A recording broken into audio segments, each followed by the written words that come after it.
Next month, Massachusetts voters will face a major decision.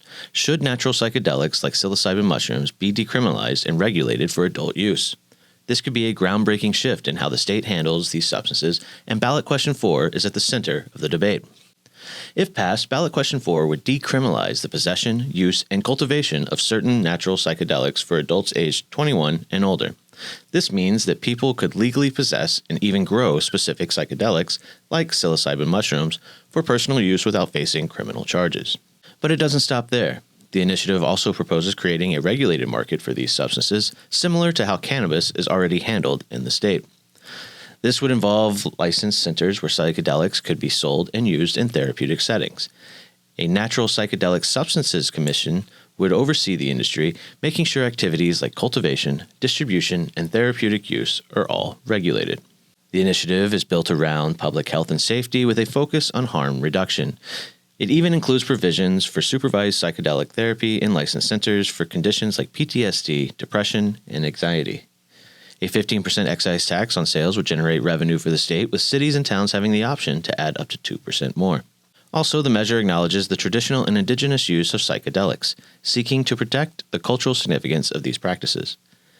There are also equity provisions to ensure access to these services for low-income individuals, veterans, and minority communities with reduced fees and financial support available. However, not everyone is on board. The Coalition for Safe Communities raises concerns about public safety and the potential for misuse. The first thing I want to say out the gate is that this is not, from our opposition side, this is not a war on drugs sort of stance. We are not opposed to the idea of using psilocybin to help people who it actually helps. The problem with the ballot question is actually the literal ballot question.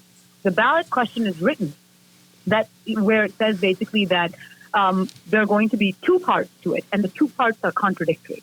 The first part is that we are going to have it decriminalized, where there are going to be these centers that people can go to and they can pay. So this is going to be a for-profit situation where they can pay to have a licensed facilitator, which is not a medical professional, but a licensed facilitator, take them through a trip.